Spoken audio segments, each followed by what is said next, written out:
Uh, Good morning. Hello, everyone. I just woke up. uh, I'm exhausted. Hello, everyone.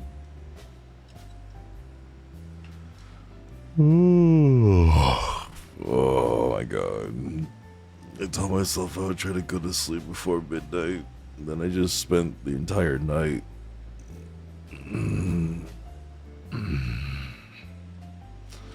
Spent the entire night just lying in bed, unable to fall asleep. Until like 2. I know how that feels. Yeah, it's definitely a mood. Lucifer's Pit, thank you for the prime sub. 3-month streak. 3-month streak? What the heck? Thank you. I haven't streamed in so long, but you've got a streak going. What the heck? Thank you. And thank you for the prime sub. I know you get only 1 prime sub a month. Thank you so much for choosing my channel. I really appreciate it. Wow. It's a Lux stream. It is. Good morning, everyone. I have been meaning to try to get morning streams back up, and I wanted to wait at least a week before I started, because sometimes I have a massive fluke. And I wake up at a good time, and it's like, whoa, I woke up at like 7 a.m. Nice. And then like the immediate next day, I'll wake up at like 11.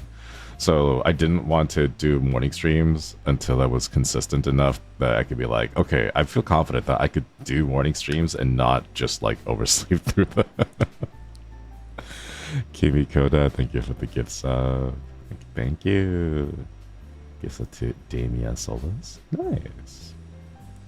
Damien Solis is in here. I hope you enjoyed the channel badge and the emotes. Oh my god. Oh my god. Jolder, thank you for sub. What? Wait a minute. 6 months in advance? On a 7-month streak? What? Why are you guys subbing to me? I haven't been streaming in like years. Oh my gosh. Yukino, thank you for the resub. 26 months, let's go. Thank you. Good afternoon, morning. Happy time zones. Happy time zones. Why not? Because I got the notification on my channel. They're like, oh, hey, by the way, gift subs for your country have now been increased to $8. Chat, that's like half of Netflix. Do I give you guys enough content to be at least half of Netflix? 7 months ago was your last stream on here? Oh my god. I gotta get back. I gotta get back on it. I gotta get back. Wait, subs in UK on mobile Twitch is like $8. What the hell? Right, it is. They increased it, and it's like, come on, Twitch. Why? Morax, thank you for the resub. Counterpoint, you get supported whether you stream or not. No take backsies off. Thank you. J Stray Dogs, thank you for the resub. You're worth it. Take your love. I appreciate it. Thank you. Well, what's going on? Anonymous, thank you. Thank you to the gift, such a crystal princess.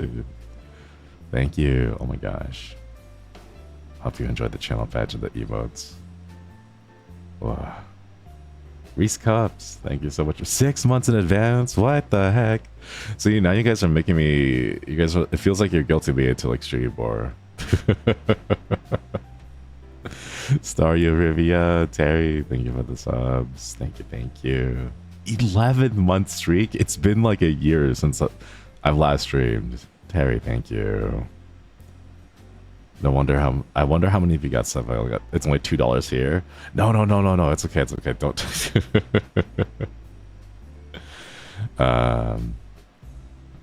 City Light, thank you for the prime sub. I know you'll only get 1 prime sub a month. Thank you for choosing my channel. Really appreciate it. Wait, it's a hype train? What the heck? Got any fall weather yet? Fun fact. No.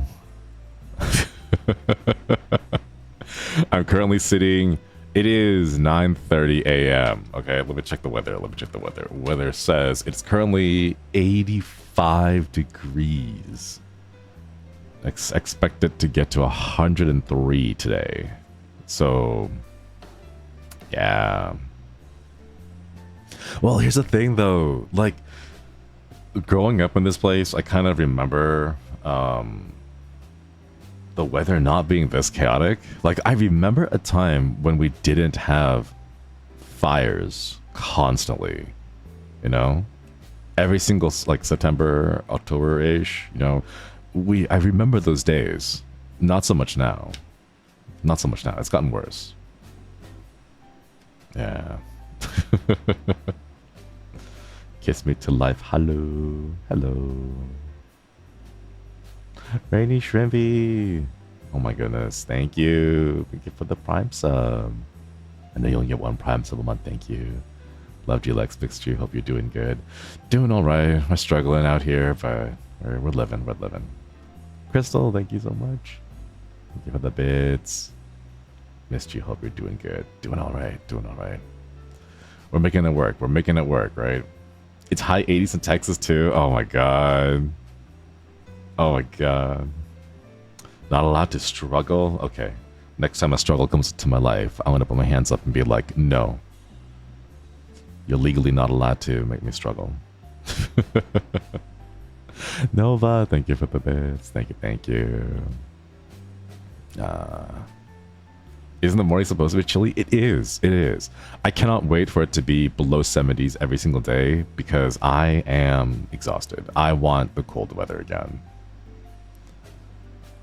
Lex is shaking with every sentence. I have too much coffee. Okay, so the reason why I'm shaking with every sentence is because I have to like adjust the settings on things because I don't know how far I'm supposed to be putting this up. Like, if it's down here, I don't hop around enough, but like if it's up here, I hop around too much, like this. I'm still not used to PNG Tuber Plus, so I'm still figuring it out. Fall is starting in the Midwest. Give me that. I want that fall.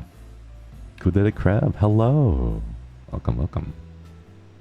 I'm in shorts in October and it's weird. Right, it's October. It's already spooky month. It's supposed to be really hot, like cold, but instead it's hot. And what's going on?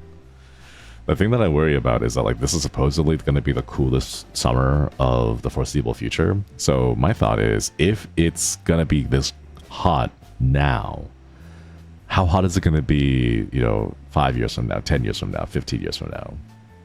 Enticing Thorn. They said 13 months on a 13-month streak. What the heck? You haven't unsubbed this whole time. Thank you for the resub. And Miku Marimas, thank you for the Prime sub. We only get one Prime sub a month. Thank you for choosing my channel for that. Mobile sub is $8 USD, while desktop sub is $6. Yeah, so it's okay. It's really dumb because they raised the price on mobile because platforms like Google Play and Apple iTunes Store or Apple App Store, right? They all take their cut. So if they charge the same amount, then they're not going to get the same amount of money. So they charge a little bit extra to make up for it. So in effect, what you're doing is you're paying for that platform's fee. So you're paying that extra $3 that they take as a personal cut. Oh my god. Terry, thank you for the 5 gift subs. Thank you.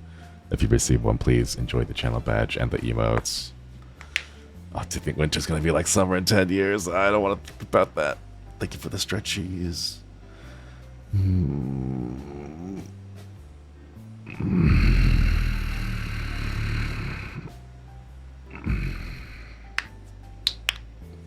Wow. Extra Mackie roll. Hey, good to see you again. Long time no see. It has been a while, hasn't it? Ooh. I'll have to go because I got some stuff to gotta speak with my little dad about stuff. Oh, good luck, good luck. I hope it goes well. Thanks for stopping by. I appreciate it. You just swap my subscriptions off mobile and redo them on PC. Yeah. You save a little bit. You save like 30%.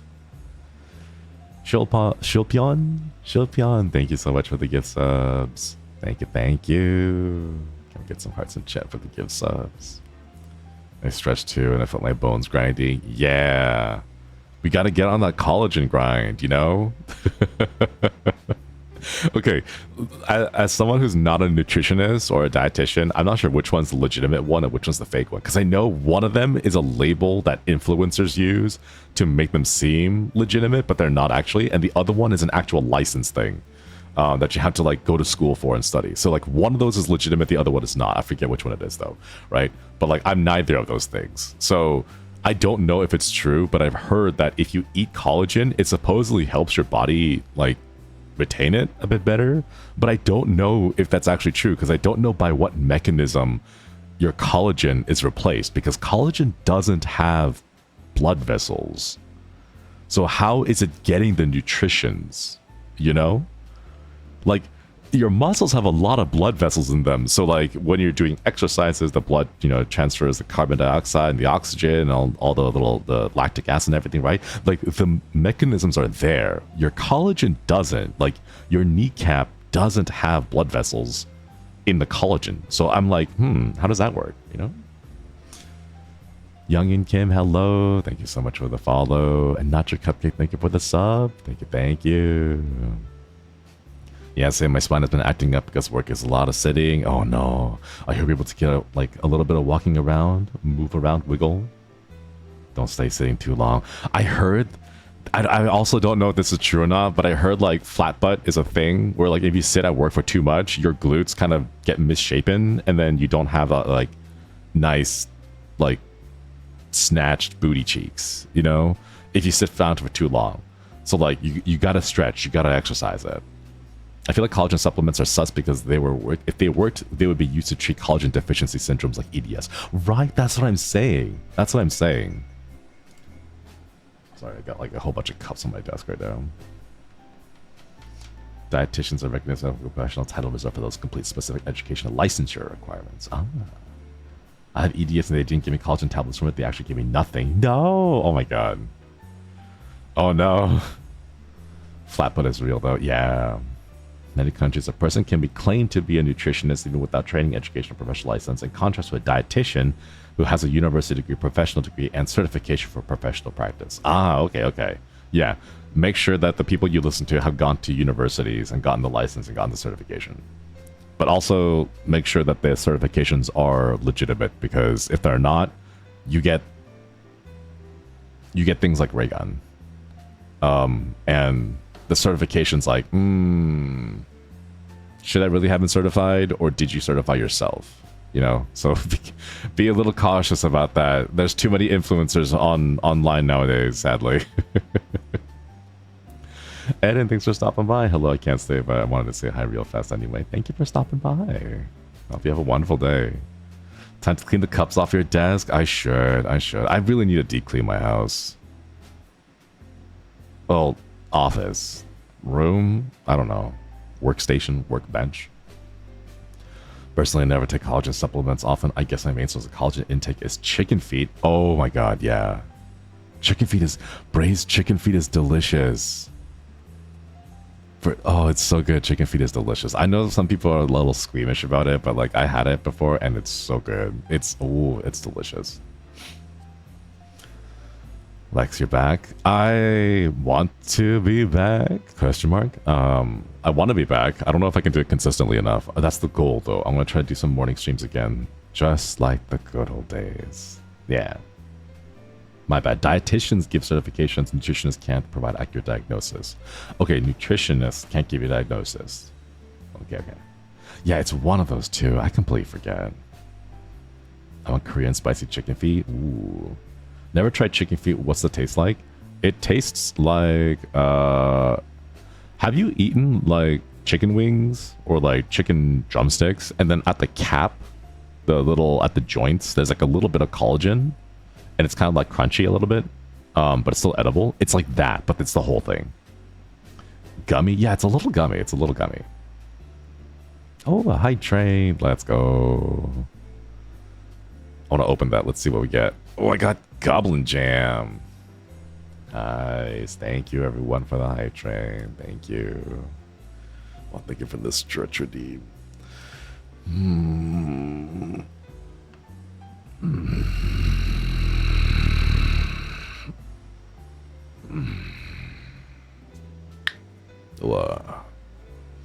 Like cartilage? Yeah, it's a cartilage. It's delicious. Nom nom nom nom nom.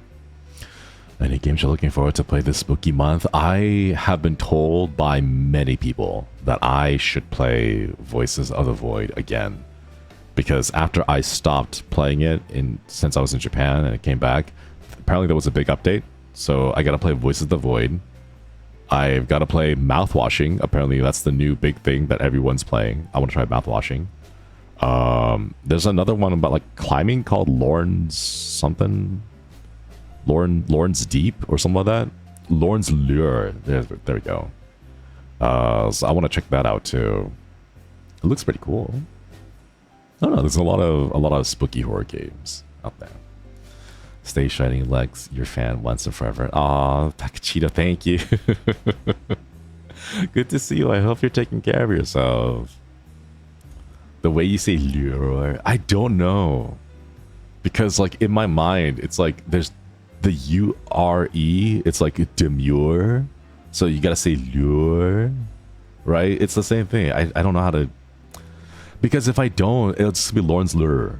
And it's like, right? It's not there's the E at the end of it. Shadow, hey, good to see ya. How's it going? Hope you're taking care of yourself. Wait, let me...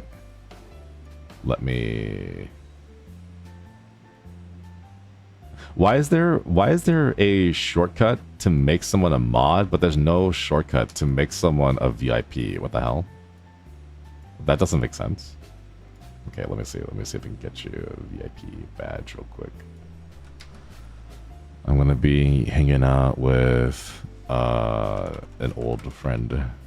Twitch VIP badge?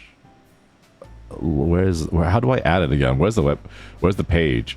Why do they not make it easy? How do I grant a badge? Oh my god. I'll get it to you eventually at some point. Does /VIP not work? Let's try that. /VIP. Oh, that works. Oh, cool. Okay, that's easy. That's easy. There's a VIP shortcut. Okay, so slash. I played a new pixel art game that's like Mortuary Assistance on Twitter, but I couldn't help think about you. I'm not familiar with that. Which one is it? There's quite a lot, so I don't really... I don't have the time to keep on top of everything. I'm Dutch parrying it. Shilpion, thank you for the gifts of texture, Mackie Roll. Thank you, thank you. Can get some hearts in chat for the gifted sub. Thank you, thank you.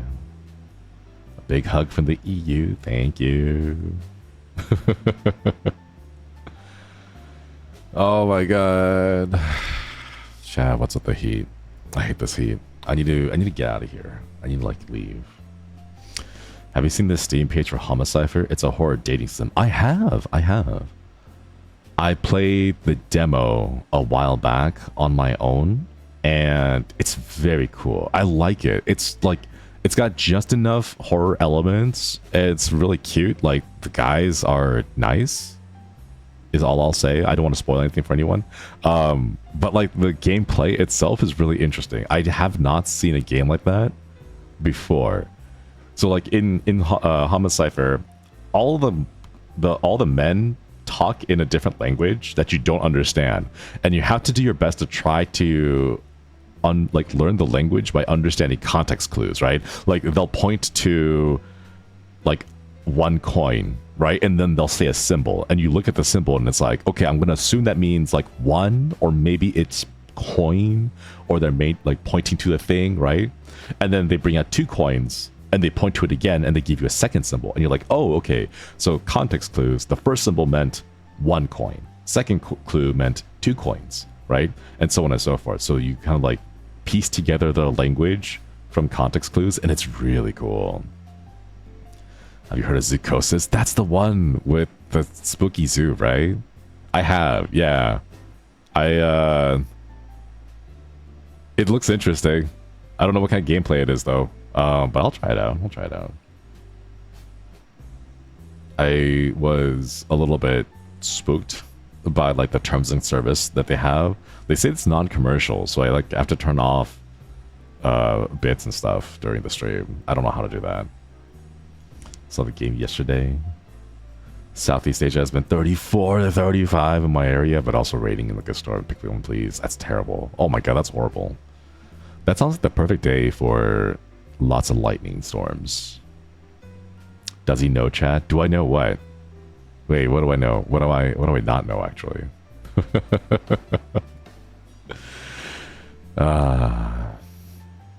I hate lightning. I kind of like it. I like lightning. I like thunder. It's nice. I've been used the wet towel meta because it's so sweaty. Oof. Jeez. Chance of Senar. No, I'm not familiar with that one. What's that one like? I haven't seen that one yet. Heard Zuko's gameplay is a bit broken at the moment. Another VTuber published a short guide on how to play that implied lots of unexplained mechanics.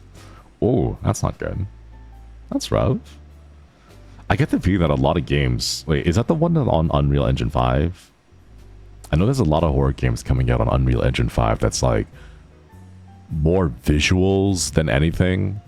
And I kind of don't like the trend. Like, I enjoy that it is allowing very high graphical fidelity to be accessible by lots of developers. But I don't like that there are developers out there using that high graphical fidelity as a cover for bad gameplay mechanics, right? Because it doesn't matter how pretty it is.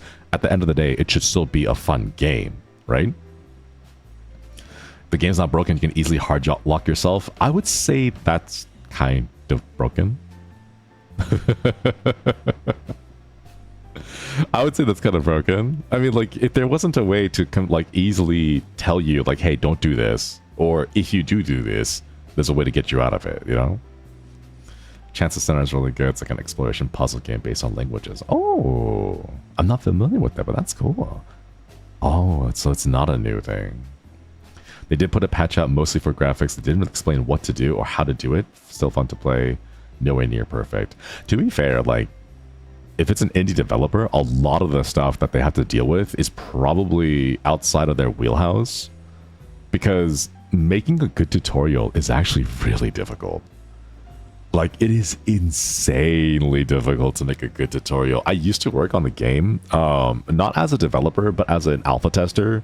And I was like on the team that they would consult, because what they did was, hey, what year is it? It's 2024.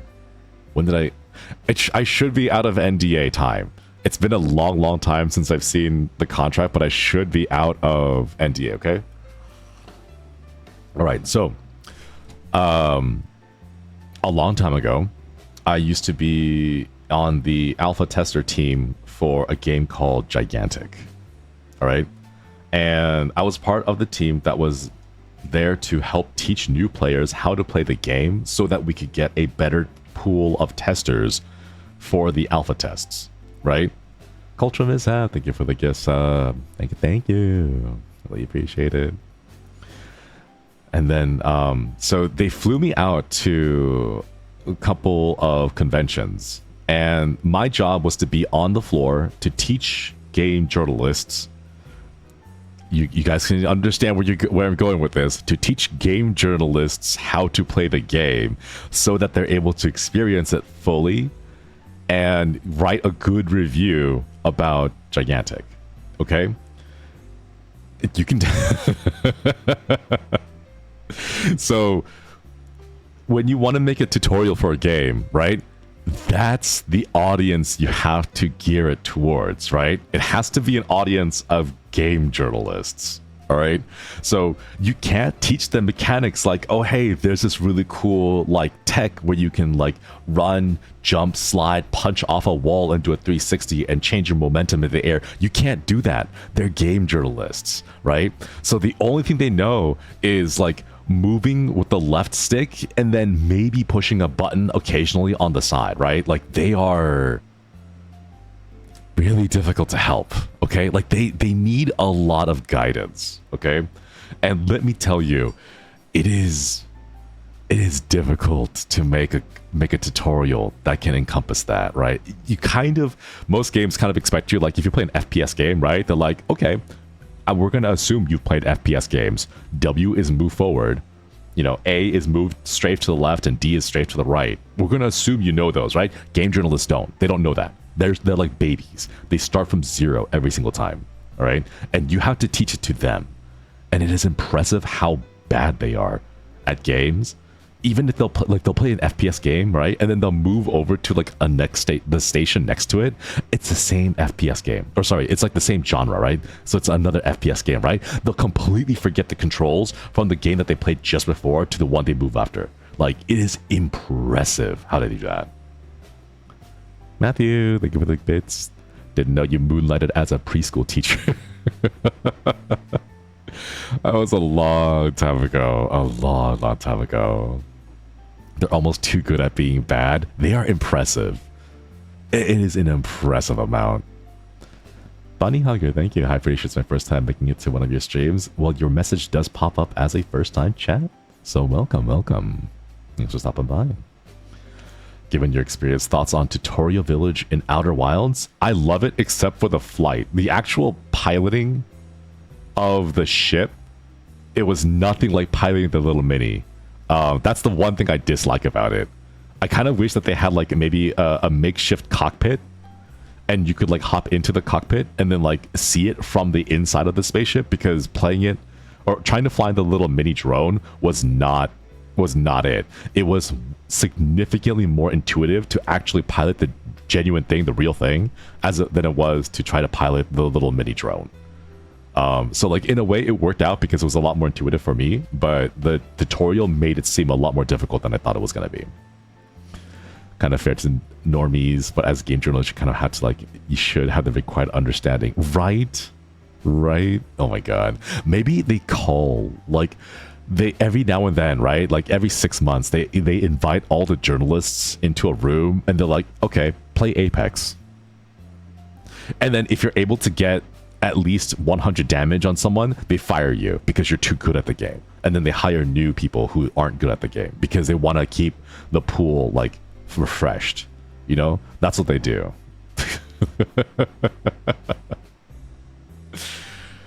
God, Outer Wilds, I love it. I love that game. I played it and it was just fantastic. I wish I could experience Outer Wilds for the first time all over again. Me too, but I have standards. And I can't play. I can't watch other people play. I'm so sorry. Dry Martinis, thank you for the resub at tier 2. Thank you. Wow, is it the real Lex? It is the real Lex. It is. It's been a while. Shin 40k, thank you. Welcome. Just seems wow, that happens so much. Can't be accidental for every decent journalist. There are like 9 winged playing games.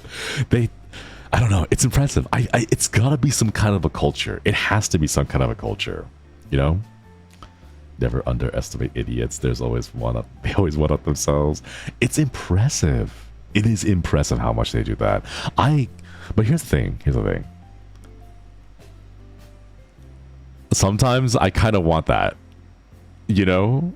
Sometimes I kind of want that, because when you see stupid people, they always seem so happy. Right? They always seem so happy. They're not worried about things. They don't have to pay attention. They're not going to be like, man, I'm bad at this game. I know I got to practice into it. Or like, you know, like, oh, I got to like study all these mechanics. Like, they don't care about any of that. Yeah, ignorance is bliss. They're having fun. They're pushing a button and colorful things are happening on the screen. And they're like, you know, baby sensory video style, like laughing at the game. And it's like, oh man. Sometimes I want that. Sometimes I want it. Every time I tune in your streams, it's like the first time I met you. Wait, thank you? Question mark? I'm not sure. I don't know how to take that. Right, they're just vibing through life. To be fair, someone is too good at the game. I wouldn't trust them to make an accurate review either. That's fair. Fair, I suppose. But like, I don't know. I'm of the thought that if you are reading a game journal article, you are somewhat of a gamer, right? So I would figure that you kind of have like the average amount of skills, okay? But like game journalists don't even have the average amount of skills. Like, God, what was that one episode one video, Polygon? Was it Polygon? Like, what was he playing? I think he was playing Doom, and he was like running around the edge of the map trying to snipe with a pistol, and he's like, I can't hit these shots, it's not a good game. And it's like, oh man, the Cuphead. Oh yeah, the one where the gaming journalist spent the entire article stuck on the tutorial and he couldn't get past that. Like, if you can't, like, I understand the merit in having like a normie play a game so that a normie can give their experience and reactions to the game. I understand that, right? But you have to assume that normie is competent enough to get past the tutorial. All right? If you are not good enough to get past the tutorial, I don't think your feedback on the game is going to be that good, given that there's like 99% of the rest of the game that you have not experienced yet. You know? That did so much damage to the credibility of every journalist. Yeah. There needs to be a normie video game skill tree. God, I wish, right? I missed 32 minutes of parasocial Lex time. Also, hi chat. Hey Bodega, good to see you. Hope you're doing well. I don't know. Like, for me, I'm not the best at every game, but I'll at least give it a shot. You know, I'll get to the point where it's like you're playing the game the way it's designed to be played, right? Like, I want to at least get to that point, and then if I get to experience, okay, hey, this is how you're supposed to play the game, this is the general experience you're supposed to get, right? And I'm like, I don't really like it for me, right? I'm like, okay, cool. Like, I've experienced it. I've gone to like the midpoint of the game. I've seen everything there is to see. I'm not at the top tier level of play, but I'm like within the nice average, right? So, for example, League of Legends, right? If you're in silver rank of League of Legends, you are part of the majority of every other League of Legends player on the planet, right? Bronze and silver is where like 70% of all the players are, right? If you're playing in ranked and you're in silver, you're playing the way the game is supposed to be. That's fine. That's perfectly valid, right? And if you get to that point and you're like, I don't like it, that's fine. That's okay then, you know? You don't have to get to like diamond or like challenger or whatever the super high tiers are to like get the full experience if you're just like a person, because I don't have that time, you know. Hard stuck bronze, let's go. You are within pretty much everyone else playing League of Legends. The majority of the player base will share the exact same experiences that you have, which means that your memes that you make will be very relatable to everyone else.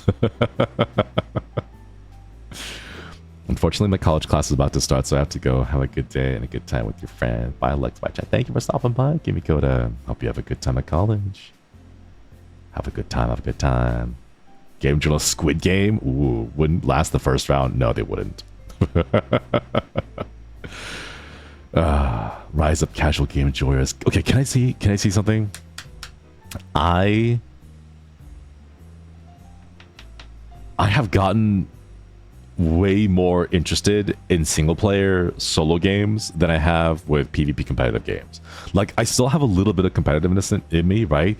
But the older I get, the more I just don't care about PvP. Like, part of me misses that. I want that drive to be like, oh, I want to like try really hard. I want to grind ranked and get really high in like my like tiers or whatever, right? And at some point, I'm like, who am I trying to impress, right? Like, I'm 34 years old.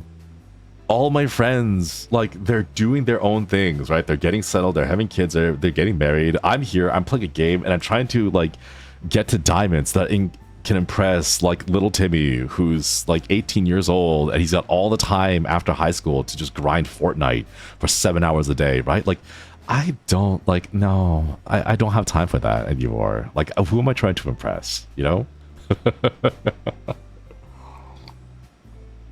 The little Lex inside your head, I guess. Maybe. But, I don't know, I just feel a lot... I feel a lot more at ease playing a game that I know I can enjoy, you know? impress yourself. I do impress myself, but the impressing of myself that happens, sorry, that is a very terrible sentence. I do impress myself, but I impress myself by seeing how much stuff I hoard in video games. Like, if a game allows me to hoard things, I will hoard things. I will hoard the world. I will put everything into boxes, and then, like, okay, I will spend 3 months collecting every single item in the game, and then I will spend another 3 months organizing every single item in the game into their little individual boxes. Like like that's where I have like the happy chemicals in my brain, you know? I've always preferred single player games because I can go at my own pace and not worry about people screaming in my ear to get good. Yeah, exactly. Exactly. Feel comfortable going on my own speed rather than trying to keep up with 50 other people, right? Like, I'm fine with it. Because here's the thing, right? Skill-based matchmaking, okay, is one of those things where it kind of pushes you to get that 50-50, all right? That 50-50 is kind of like the golden standard for matchmaking on games, which means if the matchmaking works, the idea is that 50% of your games are losses and 50% of your games are wins, right? And the idea being, if we know how to matchmake you against players equal to your skill, all other variables controlled for, you should win equally about the same amount of time, right? I realize I don't like that. I want to win like 70% of the time, okay? But I don't have the time to practice to get good enough to win 70% of the time. So I've just accepted, like, I'm gonna not deal with that. Multiplayer is fun with close friends, but with games like Valo, Overwatch, I just get so scared. Yeah, it's intense. It's intense. Like, I play Valo not because I like the game, but because I think the characters, well, not the characters, but like the fan art. The fan art is cute, and that's why I play the game. There's a really cute artist there's an artist who draws Clove in a very cute way, and I've been like wanting to play Valorant because of that, but I know the game is not as fun as the fan art makes it look cute. Or someone told me. I think there's research about the phenomenon, and the algo in Call of Duty is kind of skewed, so you win 60-40. Oh, maybe that's what makes it a little bit addicting. Because, like, if you win just a little more than you lose, and you feel it, it makes you feel good, right? It makes you feel powered. So you want to keep playing more to get more of that dopamine. Ooh, wait, but it's a zero-sum game, so that means someone out there is losing 60% of the time and only winning 40% of the time. Unless, like, they're so bad at playing the game that maybe they don't recognize it, perhaps? I can't end on a loss 5 hours later. Yeah, I can't. I can't do that. I've fallen into that trap so many times, and I am... No, not at this age. I have to get a good sleep schedule. I have to be able to go to bed at a reasonable time and wake up at a reasonable time. Like, it's bad, Chad. It's bad. When you end on a loss, you're sitting there and you're just kind of stewing, and it's like, oh, right? But you can't end on a loss, right? So, I have found alternative ways to like placate myself. After, like, when I lose and I'm like, okay, no, I'm done. Like, the time is up. I can't play anymore. I'm gonna end it. I'm gonna call it here, right? I find other ways to placate myself before I go to sleep, so I don't have to go to sleep in a bad mood. Like, it is rough, Chad. You don't want to go to bed angry. Exactly, right? I know the feeling, especially when you haven't even won once. I have had those days.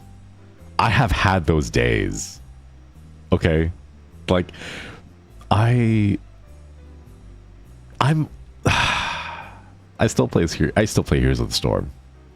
Okay, there's my confession. There's my confession. I still play Heroes of the Storm. I'm sorry, the game is dead. It's been 14 years and the game is dead, right? But I still play. I still play Heroes of the Storm, okay? And there are times when I will go on 8, 9, 10 game loss streaks, okay? Because someone doesn't know how to play healer, someone doesn't know how to play tank, or the DPS is not getting the right build or whatever, right? And I will lose like 8 games in a row, and it'll be 1:30 a.m. and I'll be like, no, I'm done. I have to sleep. And I'll force myself to like put the game aside, like physically push my keyboard and my mouse away from my hands, and then just sit there for a little bit and just stew in the feelings, okay? And be like, okay, it's fine, it's okay, these things happen. Tomorrow when you play, you're gonna get an 8-game win streak and it's gonna feel so much better. Like the 50-50 pendulum is gonna swing the other way. You're gonna be fine. Like I had to placate myself. I had to like calm down. You know the finger thing that you do, where like you stretch out your fingers, you bring your palm up to your hand, right? And then you like pull using the fingers. You like make that cone shape and you pull. You center yourself, right? I do that. I center myself and I'm like, it's okay. It's just a game. You're gonna be fine, right? They always say you stop one before digging closer to winning the diamond. Oh my god, right? 99% of gamblers quit before striking it big. Oh no. Give yourself affirmations. 100%. I have to. Even it's a dusty game, it still sparks joy. It's fun. It's really fun. I kind of wish that they like brought back some of the other heroes that were like banned from ARAMs. Like I know Sergeant Hammer. I've not played Sergeant Hammer in like 7 years because she's banned in ARAMs. Same thing with Abathur and Leoric. You can't play those in ARAM. They're disabled for ARAM. So like I haven't played them in years, but I kind of do want to. Let the malding pass over you and through you, right? Like, you know, you're like water. Just let it wash over. Just let it wash past. It's fine. I've been trying to get into like some older games and it's weird. It's weird, Chan. I tried to play StarCraft a while back. It didn't really feel the same. And I kind of miss it. I kind of miss those times. But water boiling is fun too. No, then you get burned. Well, I guess you kind of have to boil water in order to get like coffee. It didn't hit like it used to. It felt like a ghost town is like the best way I can describe it. You know? Like in the back of my mind, I know the game hasn't changed, right? It is the exact same game that I left all those years ago. But now that I'm back, I have a sense of nostalgia over it. That like there's a part of my brain that keeps saying, okay, like, all right, Lex, the game is done. The heyday was back in 2010, 11, 12, you know, like all those like big esports championships, like all the big like major league events, you know, the team sports that you used to follow, like Team Dignitas or Team Liquid, like they're all gone. I mean, like they're still there, but like they moved on from StarCraft, right? Like it's all over, right? So the knowledge that it is past its prime is still there in my head. You know? Try to get back into MapleStory and Grand Chase, but it feels different. A lot has changed. Right? Like it doesn't hit the same. It doesn't hit the same. Almana, hello. Good to see you. Welcome. Hang on, I'm gonna VIP you. You can't dodge this. Bam. I miss the OG StarCraft and Brood War esports days. Right. Bomber is OG. Yeah. Bomber. Oh my god. His Marine. And Flash. Do you remember Flash? Flash and his Marine micro? Like, oh my god. The dropship micro thing or the medevac like micro thing going on. Like, oh my god. That was like wicked sick. Terry. Thank you so much for the gift sub to Almana. Thank you. Hope you enjoyed the channel badge and the emotes. Can never go back. Things just hit different. I wonder, like, I haven't, after my 2010 or like 2008, I think is when it started, because that's when Day 9. Do you guys know Sean Plott? Day 9? Yeah, when Day 9 was shoutcasting for StarCraft 2. Oh my god. Back in, like, he started doing his streams on Justin.tv. He started doing StarCraft streams on Justin.tv where he would watch replays of professional games and break them down and do this educational kind of thing and like show you like, oh, he's doing this, like here's the timing for this kind of stuff, and like he like broke down everything for you, and it's like, oh my god, right? Fun Day Monday. Okay, I'm not gonna dox my account because it is an old account that is tied to my personal, you know, when Blizzard did their real ID thing, right? And they're like, they had you like submit your like ID and stuff like that, right? It's tied to my real name, okay? So I'm not gonna dox it, right? But one of my submissions made it into Day 9's Fun Day Mondays. That's like my claim to fame. One of my replays for StarCraft 2 made it into Day 9's Fun Day Monday. I'm not gonna tell you which one. I'm not gonna say which one because it could dox me because the username is tied to my like IRL stuff, right? But ooh, oh, it's good. It's good. It was great. I saw that on stream and I was freaking out, but I didn't want to say anything in chat. I didn't want to be that weird guy being all like, "Look, mom, it's me. I'm on TV," right? So I kept it. I kept the chat, like I kept my mouse away from the chat box. But like, oh, it was fun. It was fun. I would have screamed, right? Yeah. You mean Lex isn't your government name? No, it's not. It's actually Lexicus the Third. Something, I don't know. But yeah, that is like my big memory of Day 9. He's like, oh, Day 9 played one of my replays. It's so good, so good. If you say so, Luthor. No, I'm not not Lex Luthor. I still have hair. I still have hair. Man. Did you ever see the whole Amnesia playthrough? I did. The thing that, okay, for Amnesia, the thing that still sticks out to me is when he got so scared. The game for the Amnesia was so scary for him that he got terrified of a chair. He turned a corner and there was a chair sitting in the hallway. It was just like sitting there. Like it wasn't doing anything, right? It was just a chair, right? And he got so scared over that single chair. It was great.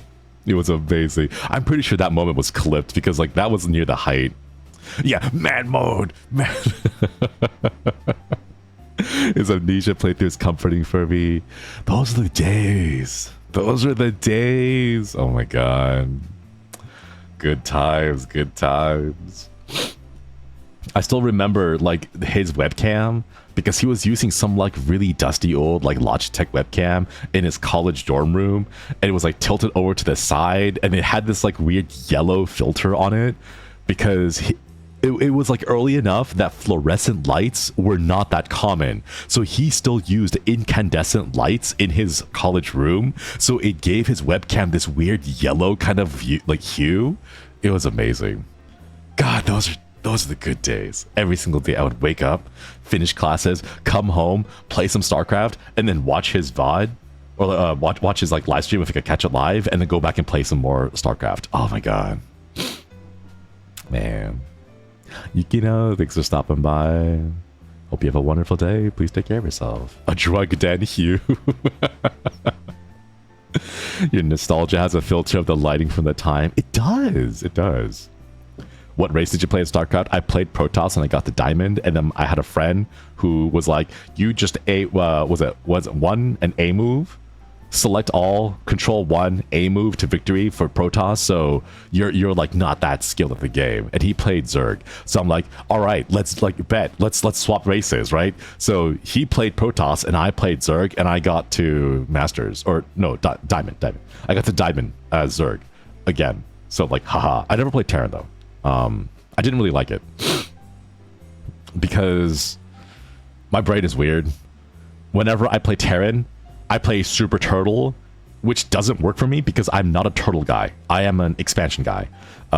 Like even when I play Protoss, I'm like really aggressive when it comes to expanding, because you need the investment gas. Like Protoss is very gas heavy race, so you need a lot of gas, which means you need to expand really quickly, right? So like I like rushing to the end game to get like the really powerful units. You can't really do that as Terran. It's a lot more difficult. You have to harass as Terran. I don't think you can like turtle that well, because then you give up map control, and it's really bad if you're playing Terran and you have no map control. If you're Protoss and you give up map control, that's fine, because your army is a death ball, and like wherever it goes, everything dies, right? Like that's okay. But as Terran, if you give up map control, it's not a happy thing. All I remember from StarCraft is being left alone on our family window XP playing creative mode while you build maps. Ooh, good times, good times. I remember custom maps. Oh, good times, good times. Also, of course, you aren't a turtle. You're a VTuber. You're not a turtle guy. No. You gotta be aggressive. You gotta expand, you know? Man. I was so good, Chad. My APM was like 120 back in the height, the heydays. I was so proud. I had one game on ladder in platinum, not in diamond, in platinum, right? One game that I felt was the perfect game, okay? I missed one injection. A single injection over the course of 25 minutes. I only missed one. I hit every other timing. I hit every other creep timing. I hit every single, like all of it was perfect except for one missed injection. And like it is some stupid platinum tier game that I play. I think it was against the Terran, right? Like, oh man. When you get that, it just, oh, it's so good. It hits and you like ride that high for so long. Like it's still there in my mind. I miss those days. Nowadays, when you go back to playing StarCraft 2, right? You join ladder, you're gonna get your ass kicked. I'm going to be demolished. I'm going to be destroyed, because every single person who still plays are dedicated to the game. You know, it's like Marvel vs. Capcom. I know they're remaking the game, right? They're bringing it back, right? But like before the remake, before the remaster, right? If you went on now and you try to play a game, the only people who play that are those who are like addicted to the game and cannot move on. Okay? So like if you try to play, you're gonna get destroyed. Like this guy has been playing for the last 10 years non-stop. Okay? So like that's what it feels like when you try to play StarCraft 2. You hop in, you're playing with veterans who like the times have moved on, but they're still living in the jungle. They're still living in the forest. They still think the war is on, and they are like prepared. You know, they've been trading. They're locked in. Exactly. Kind of admire the dedication and most of Game Hop. I wish I had that dedication, you know? You're technically a veteran? Nah, I'm washed up. I am washed up. I can't do it. Bro, hey, good to see you. It's been a while. All right, it's 1 a.m. Gonna get some rest. Take care, everyone. Thanks for stopping by, Janie. Hope you have a wonderful night. Got some good sleep. Not gonna play Space Marine 2, and if you think Terran Zerg skin is comfy, ooh. Do you know what that just makes me sad for? It makes me sad for StarCraft Ghost. Because, God, that would have been... Oh, StarCraft Ghost, where you play as Kerrigan. No, you don't play as Kerrigan. You play as Nova. But, like, oh my God, a third person, like, Tom Clancy, like Ghost Hunter style, like, sneaking around and, like, killing things. Oh my God. Nah, you a veteran. I'm an artifact. That's what I am. Oh man. MG looks fun. Hey, Anonkis, good to see you. Rest in peace, StarCraft Ghost. I remember reading about in Game Informer. I think my parents actually still have the box of Game Informer magazines somewhere in the house. If I visit, I might be able to find it, but I think somewhere they might still have the old magazine. God, I wish I could find it again. I remember waking up and like waiting desperately for the next episode, or like the next it's not episode, what's it called? Installment? Next magazine? The new magazine of Game Informer? Edition, there we go. That's a better word for it. The new issue. Issue edition, there we go. Dude, I kept all my dusty Game Informers in a box of storage too. Let's go. Do you know what you should do? You should just do a blast from the past, okay? Like, hey, like on the day, like, I don't know, if it was like released May 25th, 1999, right? Just tweet it out, like, this, on this day, like, what, 15 years ago, Game Informer issue this came out, and then like you like tweet it out, just hit everyone with that nostalgia factor. Oh my god, my EGM collection is long gone. All of my oh no, not the Nintendo powers. Oh my god, I didn't keep my Game Informers. No, was it Game Informer that had the demo disc that were those are the life of my day? Yeah, I think they all had like their versions of demo discs. Oh my god, do you guys remember Prima? The game guides for Prima? Oh my god, I remember getting so mad because I had a Prima guide to Pokemon Red and Blue, and I brought it to my elementary school, and then some kid spilled glue on it, and I was so mad. I was gonna make like mortal lifelong enemies with some snot-nosed child, right? Oh my god. Oh my god. That's so specific. What the hell? It was a defining moment for me. It's a core memory. They don't make those anymore. Prima game guides, right? Let's go in the Book of Grudges, right? The first name of the Death Note. The first name. Those weren't cheap as a kid. No, they weren't. They weren't. It's a villain origin story. No. Someone uploaded a bunch of Disney Adventures magazines to Internet Archive recently. It was awesome. Let's go. Let's go. Beef with a 5-year-old. Hey, to be fair, I was also 5 at the time. 6, 7, I don't know. I don't remember when it was. I was also young at the time, so like, it's okay for me to roundhouse kick a child if I myself and also a child. Okay? Even ground, right? Fair battlefield, exactly. It's fair odds. Vaguely remember having Prima for Diablo. Oh, yeah! Oh my god. Weevil Underwood, that's your Prima strategy guide? Seriously. Prima guides are 50, 60. As a kid, it's expensive. No, seriously. Like, you had to save up months worth of allowances to get to that. If you even got allowances to begin with, you know? That's crazy. Seriously. Everywhere is a PvP zone when you're 5.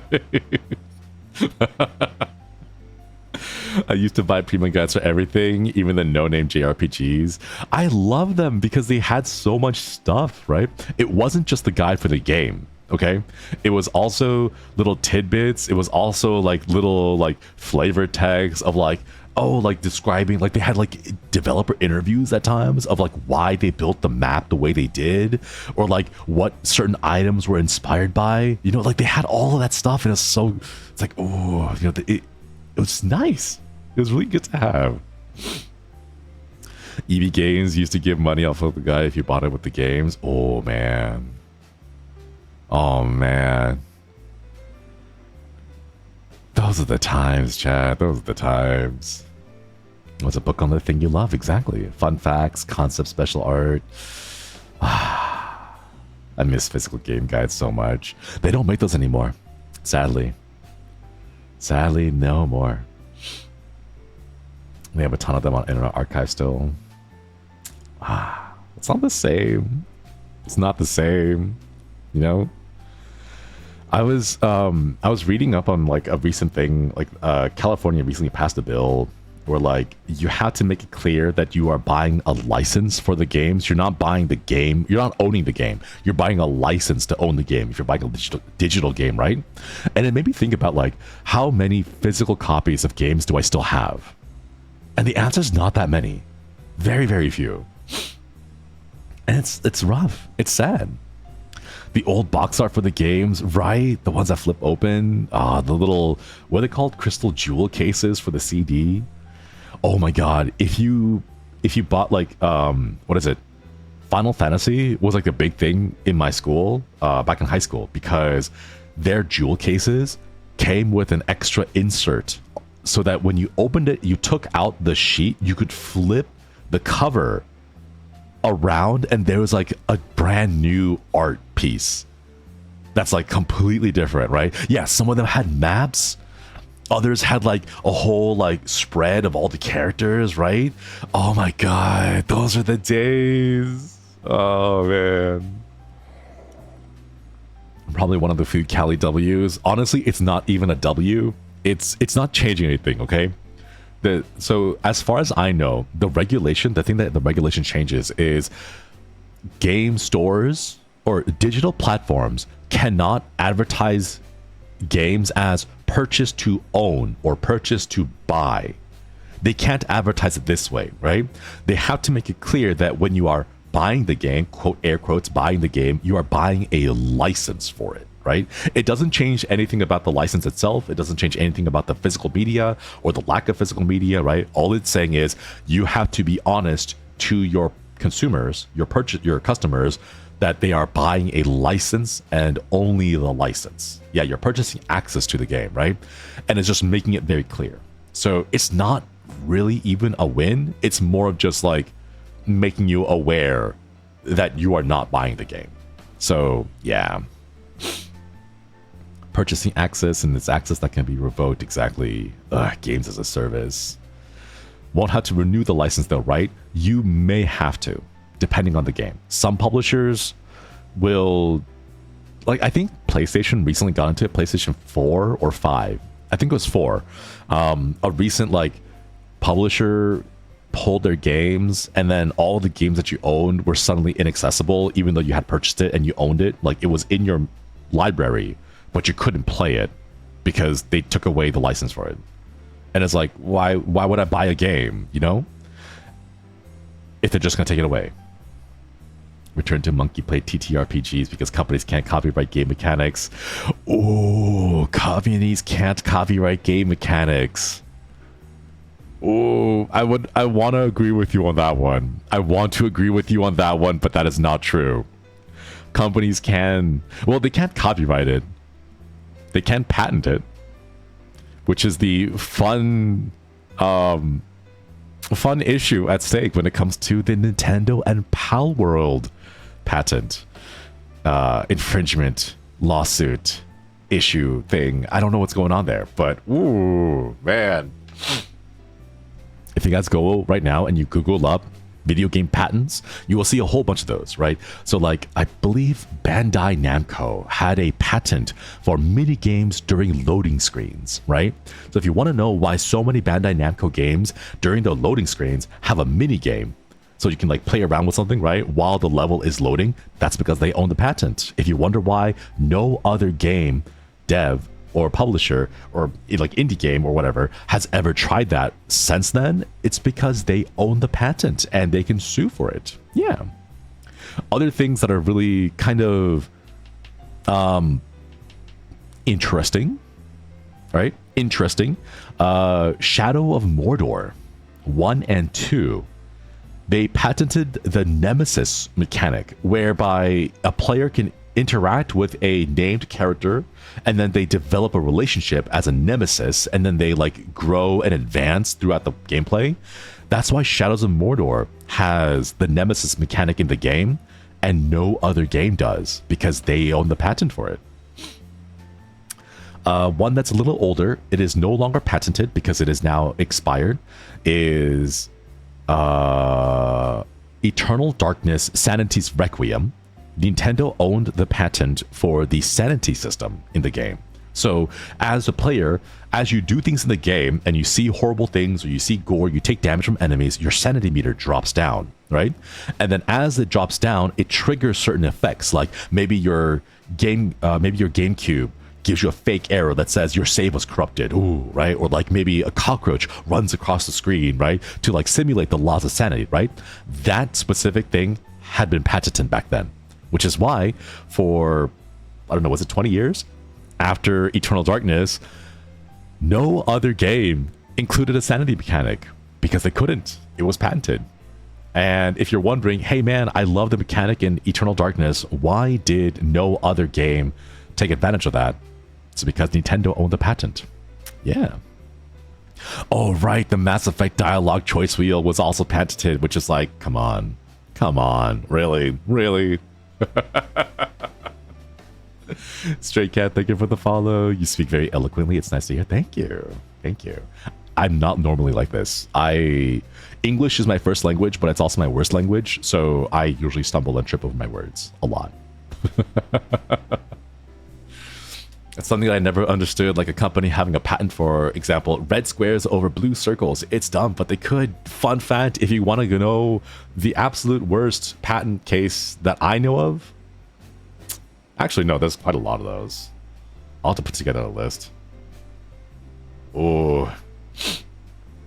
Is that thing where you get permission to use a patent? Do they work the same as copyright?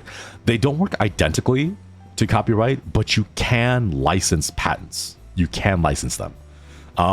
But like, it gets really messy, you know? For example, if you own the copyright to a song, right? We're for the purposes of this, we're just gonna assume that you own both copyrights to it, the musical part and then the performance part. I forget. It's been a while since I've like looked into the books for that. There's one for the arrangement and then one for like the actual music itself. But like, let's say you have the copyright to it, right? You can give certain rights of your copyright, like the right to distribute or the right to perform publicly, to people.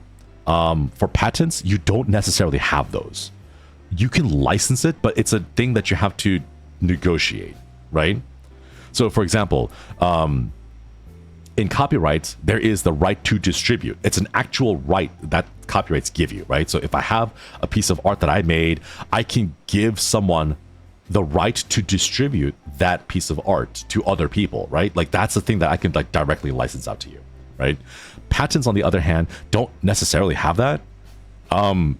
They're more for you to protect yourself. So you can license and say like, okay, you can use my patent for this thing, but then you have to go and build this huge document of here are the things you can use it for and here are the things that you can't use it for, because it's not like I give you the right to distribute.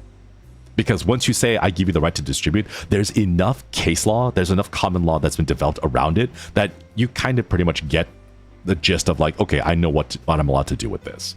So like, it's a lot of negotiations. So yes, you can license it out, but you got to talk a lot to figure out what you can and can't do. Art related, but I believe Wacom held a patent for batteryless pens. Is that why? Oh my god. Is that why? Oh my god. I understand patents, but I feel that I don't know, Chad. Oh, I don't know. Like I see good and bad things about it, but like it's mostly bad. It's mostly in the pursuance of capitalism and making the green line go up. So like, ooh man. It's actually pretty interesting and a little intimidating. Thank you, Lex. Yeah, it is a very complex topic. That's why the open game license for D&D and other books using the OGL are so important. Yeah, because you have to write down all the stuff that you can do and can't do. Out of curiosity, how does it interact with something like TTRPG's SRD system reference document? I'm not familiar enough with system reference documents to know. But like a lot of it would depend on the contract. It is like, I'm going to give you the cop-out lawyer answer and just say it depends. But the thing that it depends on is the contract that they formed together. I need to go look up the world's stupidest patents formed in the 19th century after this. Thankfully, patent trolls aren't really that much of a thing anymore. Do you guys remember like 10 years ago, 15 years ago, patent trolls used to be all over the place. It used to be really bad, but thankfully, it's not that much of an issue anymore. Very complex, but also very interesting. It is interesting, yeah. A lot of those early Wacom competitors had to use clunky pens with batteries for the reason. I hate it. I hate it. I hate it. Like, do you guys know why we've only recently gotten electric vehicles in the past couple of years? It's because someone owned the patent. Was it? I don't know which car company, but some car company bought the patent for electric vehicles, electric motor vehicles, and then locked it up. Because they're like, yeah, this is going to compete with our gas and gasoline cars. So we're going to take the patent, we're going to own it, make sure no one else could ever make electric vehicles, and then just not use it. So that we have like a nice 20-ish year chunk of time where you can't make electric vehicles. So yeah. Could you give fair use to patents? Absolutely not. The fair use does not exist for patents. Fair use doesn't really even exist in other countries. For example, Japan does not have fair use, which is why so many Japanese artists do not like it when you retweet their manga. Or like translate, like fan translations, right? Because that like falls under like their own copyright rule where they may lose the copyright protections on it. Fair use is a very American thing. So fair use by itself, like when you see things, you have to like keep in mind that it's American and it does not apply for a lot of other countries. Yeah. For a layperson, it seems wild that there's no use it or lose it clause for patents. That's because it's not designed to be for other people. So like patents are designed for the owner, if that makes sense. Like the person who benefits is the person who owns the patent, right? Trademarks, on the other hand, are there to benefit the consumer, right? Like trademarks is the thing that protects brands for other people, for the people who buy stuff from you, okay? Like, so the protection is generally for the consumer on that side, right? So when you have a patent, you can own it, and if it benefits you not to utilize it, that's totally fine. That's 100% in your right to do so, okay? But like trademarks, on the other hand, are there to protect the consumer, right? So like, the one that everyone says like, oh, I buy, like I'm going to say Rolex. It's just like the one that we always use for examples, right? If you buy a Rolex watch, right, you kind of want to know that you're paying for the quality and like the reputation and the standard, the build quality of Rolex, right? I know it's a super boomer thing. Like they're not like whatever. They're kind of whatever watches, to be honest. Okay, but like for the point of the example, okay, the trademark is there to protect consumers. So when they buy a Rolex watch, they know that they're getting the quality that they want, okay?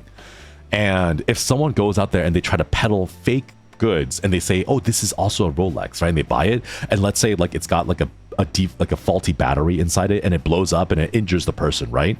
Like that's when you can get a trademark lawsuit, because you're using a trademark to make worse quality products that dilute the reputation of the brand, and then it can potentially hurt other people, hurt the consumer, right? And then hurt your brand through that, because people will see this and be like, no, don't buy Rolex watches because they explode, they hurt me. Look at this case over here where like it's faulty and it's low quality, it breaks apart, whatever, right?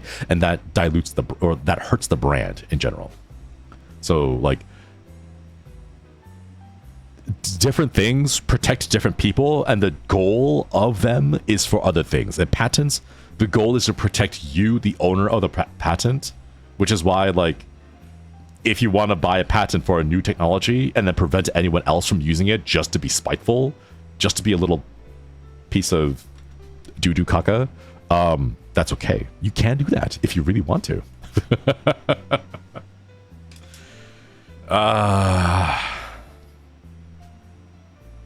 Can you guys think, if we didn't have this,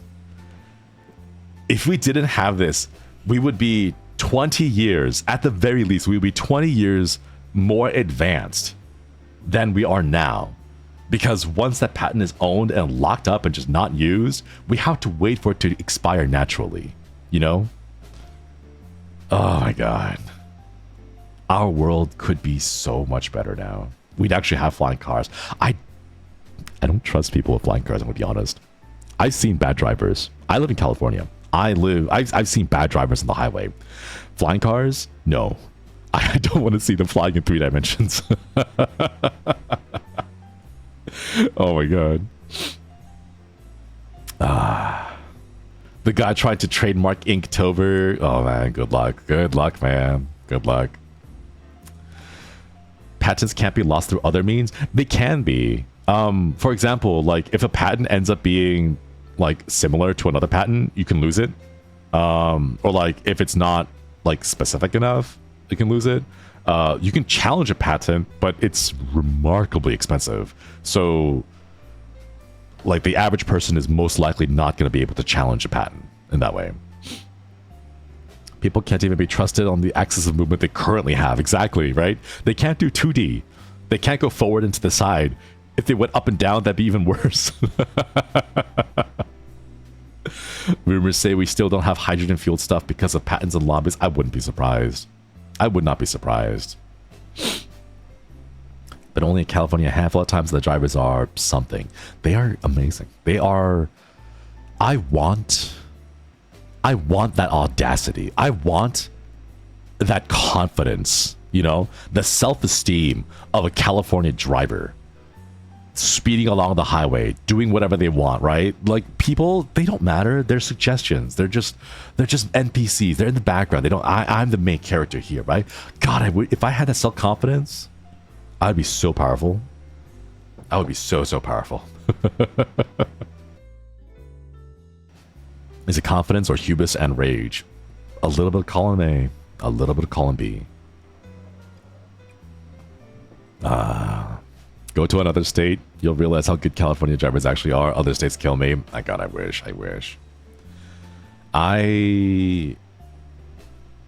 I'm actually saving up a lot of money, or I'm trying to save up money right now.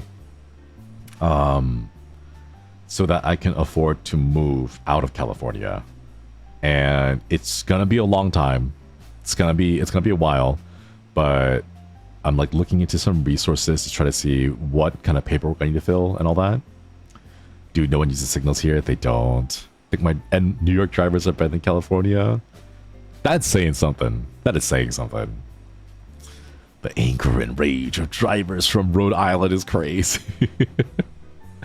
Oh man. And for what? Do you have a Discord? Let's find out.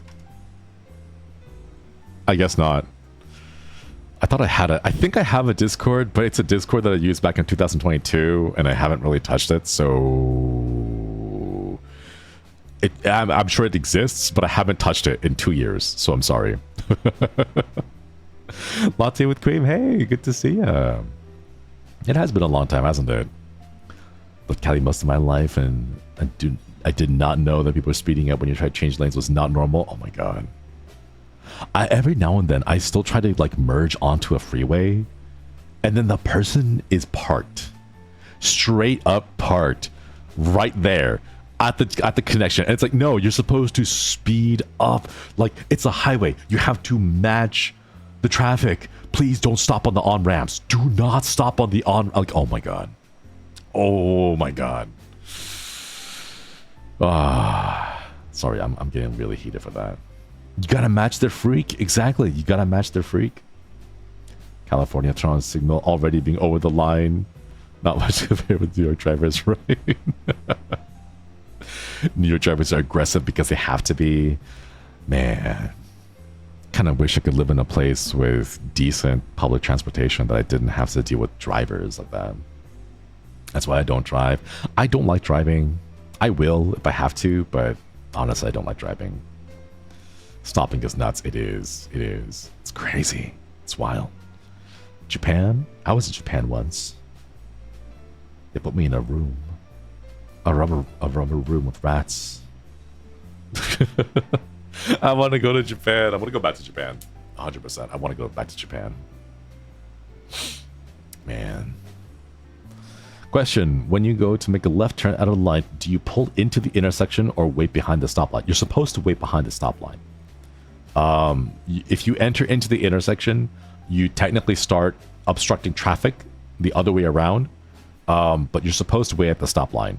But for me, it's like a feel thing. Like, it depending on how much time like I've got on the light, I'll move in and start to make it. Like, if I can see like there's only 3 cars left over, and then I'll be able to make the turn easily afterwards, then I'll start pulling in. But otherwise, I'll just stay behind the line just in case. Would you move to Japan? God, I wish. Any ideas where you would want to move outside of California? Japan. It's all Japan. It's just Japan. Like, I've heard a couple of friends tell me that I should move to a different state. What is it?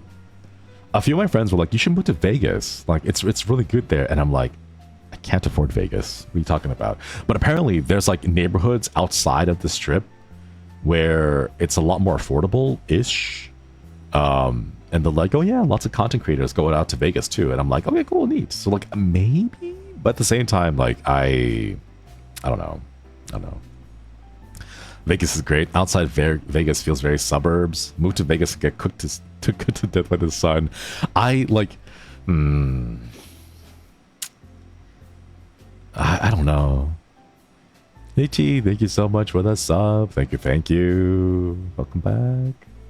27 months. Oh my god. Vegas is really cheap. The thing is, like, I have to find a place that is affordable. I'm a little bit old-fashioned, so I still do the thing of like, you should make sure that 1/2 of your rent only makes 1/2 of your income.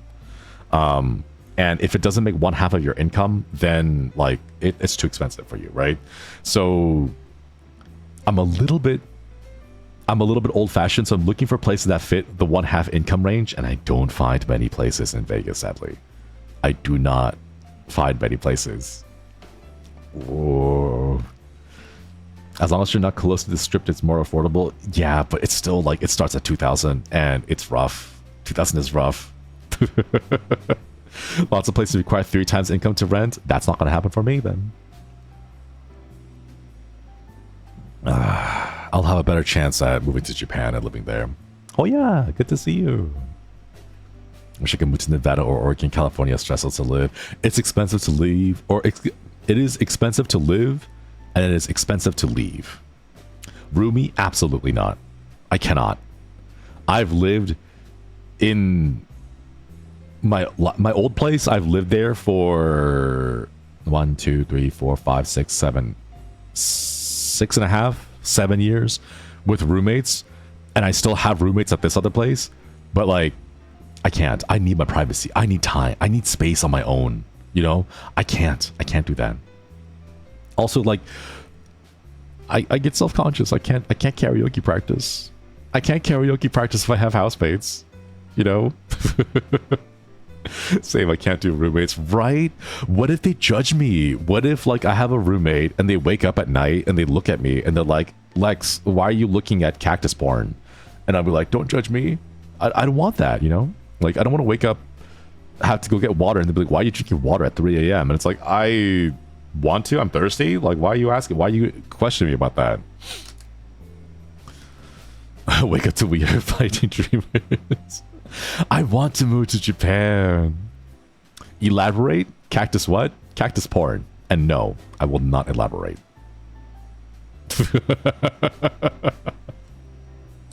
Okay, it's an old joke from Day 9, because he used to be all like, I have 5 terabytes of horse porn, right? It was a joke that he used to make, right?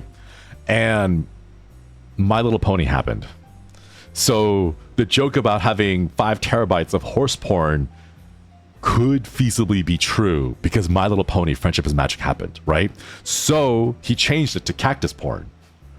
Okay, so like, it's the joke of like, oh, it's cactus porn, because he can't say horse porn now because like that's an actual thing that exists.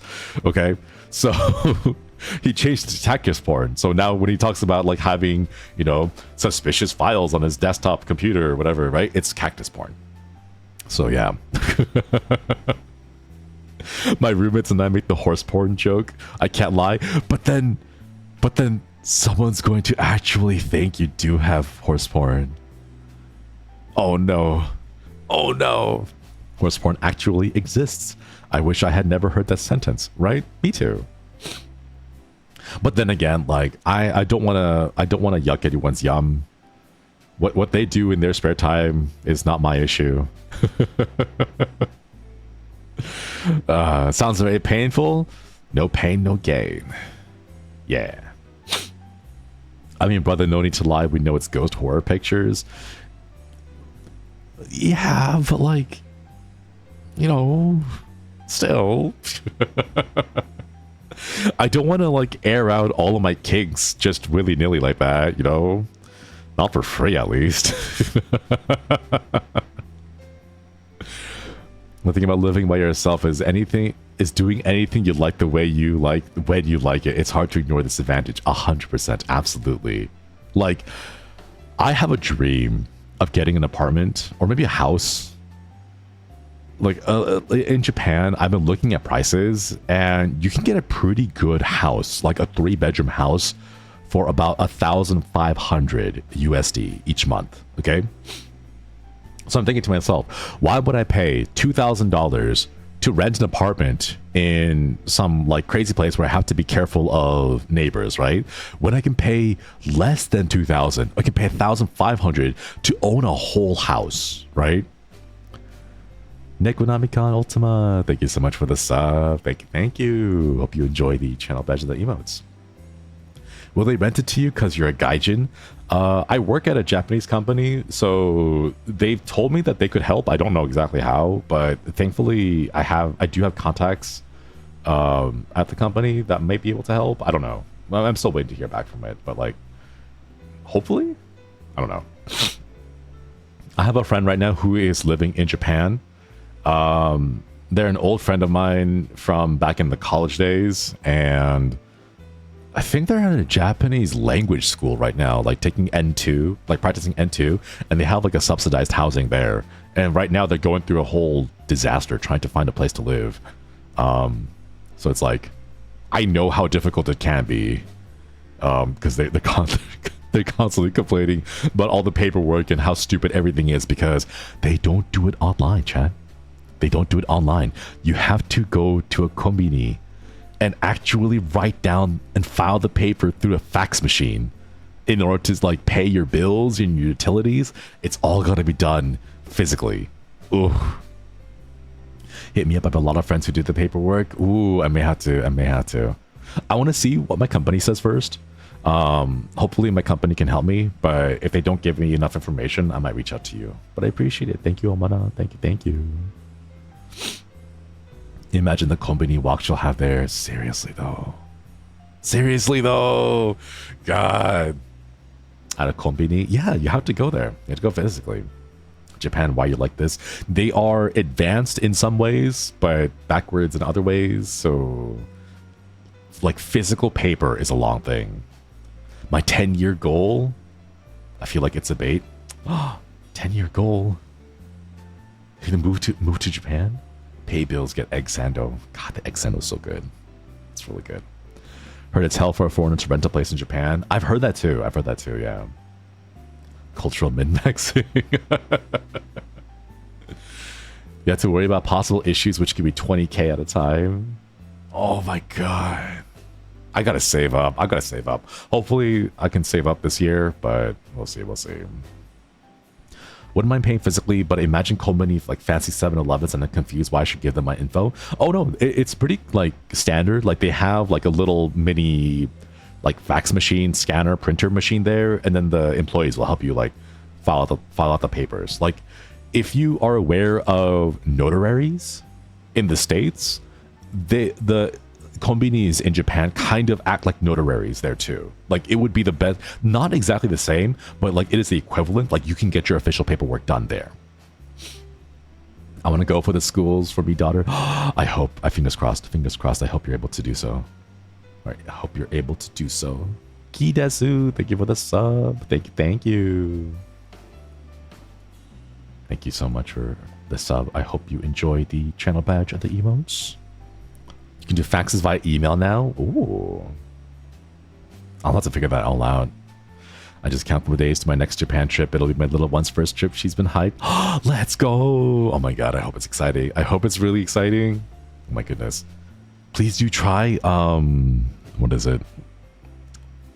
raindrop cakes. Raindrop cakes. They're flavorless, but you have like a roasted soybean powder that you put on top of it. It's like a clear jello, clear gelatin cake. It's really tasty. The konbini is convenient for a reason. It is. Convenient, very convenient. I want to try onsen eggs. Century eggs? Oh, century eggs are good. KSKR, thank you for the sub. Thank you. Hope you enjoyed the channel badge and the emotes. Yeah, raindrop cakes, they're really tasty. Oh, and century eggs, 100%. I would 100% recommend you try century eggs. They are so good.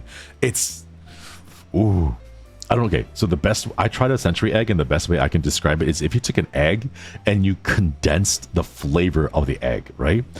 You would, like, you know how much liquid there is in an egg, right? Get rid of the liquid, right? So it's just a dense, concentrated, eggy flavor, right? Oh my God, it's so good. It's so good. You cut open the egg, the outside eggy white becomes like a dark gelatin kind of color, and it tastes like a jelly version of egg whites, but like a lot more concentrated, right? But the best part is the yolk. The yolk it gets like thick and creamy, almost like a soft boiled egg. But it is very, very concentrated yolk flavor. So it feels like you're eating maybe the yolks of 4 to 5 eggs compressed into one. It's so creamy. It spreads so nicely. And like, yeah, you mix into congee. Oh, it's so good. Oh, it is amazing. Man, I want to go back. I want to get some. The Hot Springs is a really good place. I've actually never been. I've wanted to go, but I haven't been to Hot Springs yet. How do they make century eggs? So I believe the way they do it is they have some kind of like a salt mud mixture that you have a whole egg, and then they will coat the salt mud mixture around the outside of the eggshell. And because eggshells are porous, they're not a solid barrier, they're a porous barrier. What ends up happening is the salt and the mud will suck out the water from the egg. So it loses water and it becomes a lot more concentrated and dense inside the egg. And then they just kind of leave it there for a long, long time. And then once enough time has passed and enough of the moisture has been sucked out of the egg, then you have your century egg. Yeah. It doesn't actually take a century to make. It takes like a couple of months, I think. Can't do the gelatinous texture century eggs? No, that's completely understandable. I have a good friend who really likes the flavor, but cannot do the texture. Like, it is absolutely a texture thing. But yeah, I'll try it someday. My friends keep talking about it too. If you do try, I would try it in multiple ways. Kidesu, thank you for the gifted subs. Thank you. Can I get some hearts in chat for the gift subs? Thank you so much. Really appreciate it. If you try a century egg, my recommendation would be first, just try a bite, right? Get the egg, cut it in half, take a bite of the egg whites, and then take a bite of the yolk, just on its own. See if you like that, right? If the texture becomes a thing that you don't like, what you do then is you chop up the egg very finely, and then you mix it into other things, like mix it with rice, mix it with congee, and give that a shot, right? Because sometimes you like the texture, but you don't like the flavor. Other times you like the flavor, but not like the texture. So just find different ways to try it, you know? Sato Bata, thank you for the follow. Appreciate it. Welcome. Eat it with rice. Yeah. Oh my god. I wonder, this might be overkill. But I wonder, could you make deviled century eggs? That's a lot of egg flavor though. Like, that might be overdoing it a little bit, but maybe? I will live in Japan for maybe a few years, but I'm not sure if I could live there permanently. Me neither. But like, I'm not gonna get a chance. Big Ham, hey, good to see ya. I don't know. The reason why I want to move to Japan is because it is likely that I will never get this chance again. You know? Being in a position where I have the opportunity to move to Japan because I work with a Japanese company is not something that I can reliably and foreseeably see like 10 years down the line. You know? Terry, thank you so much for the gift sub to Big Ham. Thank you. Wonder what it takes to boil a century egg? I'm not sure. I've never tried. Curious. Big move, but if the conditions are right, you should. Yeah. So like, I don't know. Moving for work reasons is always a big risk. It is. I like the thing that I'm worried about is my resume right now for my like real life jobs is kind of shot. It is. It's rough. It's rough, chat. If I could give like a warning to everyone, and like anyone who's a streamer or a VTuber here, right? The warning that I would give is keep it as a hobby. It's like the big thing that I could warn everyone about. Just keep it as a hobby, because once you go full-time content creator, you're kind of committed to that, because there is very little avenues to go back to a real job. Trying to explain a gap in your resume, especially for jobs that are really competitive, is extremely difficult. If you have a 1-year gap, understandable. 2-year gaps, a lot more difficult. Once you hit 3-year gaps, it is incredibly difficult to get a job, or like to go back to like the standard workforce, especially for things like tech. If you are a tech worker, 3 years, you effectively have no resume, because tech moves so fast. Programming languages change all the time. Different things come out. You know, things like the speed at which the industry advances is so fast that if you have a 3-year gap because you wanted to be a VTuber for 3 years and it didn't work out, going back is going to be an extreme challenge. It's going to be an extreme challenge. I signed an NDA, so I cannot elaborate. They don't care about that. Like, yes, you can say I signed an NDA, so I can't explain what I did with the gap, right? But for the company that you're trying to get a job at, it is still lack of experience. It's still a gap, right? And like, sure, you can't explain it, but then why would they hire you versus someone who does have experience in those 3 years, you know? So like, it's difficult. It's a joke. I know it's a joke, but at the same time, it's kind of like, I would be cautious about the drive to try to make everyone a content creator or a VTuber and turn it into a career. I think the best way to do it is to keep it as a hobby for as long as you can, because it's safer in the long run. Like they say, VTubers have a lifespan of about a hamster. No offense, Big Ham. I'm sorry. The VTubers have the lifespan of a possum. Possums live for 3 to 4 years, and that's it. So, you know, that translates to a 3 to 4 year gap in your resume if you try to go full time. Yeah. Sorry, Big Ham. I didn't mean to call out a hamsters. But yeah.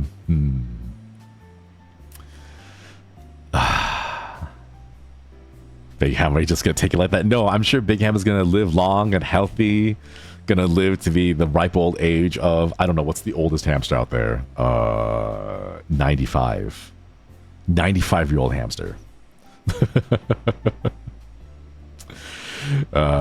Every time I get hit with the mass layoff, I was out of work for at least a year, right? It's difficult, but like a mass layoff, like, it's understandable, right? It's understandable. So it's a lot easier to explain the gap of I was laid off and then I struggled to try to find a job, right? But if the answer is I was a VTuber, you know, then it's like, you know? Anon, thank you so much for the gift set to Nappy Nap Nap. Thank you. Appreciate that. Lex, the oldest hamster, has lived for 5 years. Not anymore, because Big Ham's going to live longer. I believe. I hope. Fingers crossed. I think right now the chances of a VTuber having a longer lifespan is bigger than it was a few years ago, but you're right. It is a bet. It is absolutely a gamble. It is a gamble. Fingers crossed. Yeah. So like, for me, the reason why I think this way is because I am a little older. I know a lot of VTubers are out there who are like 21, 22, 23, 24, 25, you know, young 20s, they have the whole life ahead of them. Some of them are in college. So like for them, this is just like a side gig hobby that they do and just have fun, you know, and like, that's fantastic. I love that. I wish I could go back to that time, but at 34, I have responsibilities now, you know, and one of my responsibilities is I have to start considering for when my parents retire and they start to, you know, they don't have an income to support themselves, you know? And once that happens, I need to be the one to pay for that. So like, that's what I'm thinking about, you know, like in the future, like, would I love to be a streamer full time for the rest of my life? 100%. It's a lot of fun. It's a fantastic, it's a blast, right? Is it sustainable? Is it realistic? I don't know. Long term? Like, I think I have maybe 10 years. Marry rich. You think I'm a VTuber. You think I can get married? I haven't had a relationship in 12 years, let alone get married. Oh my God. Oh my God.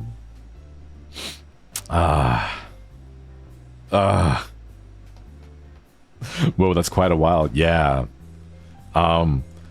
Short story. It's not a sad story anymore, okay? It's been long enough that I don't care.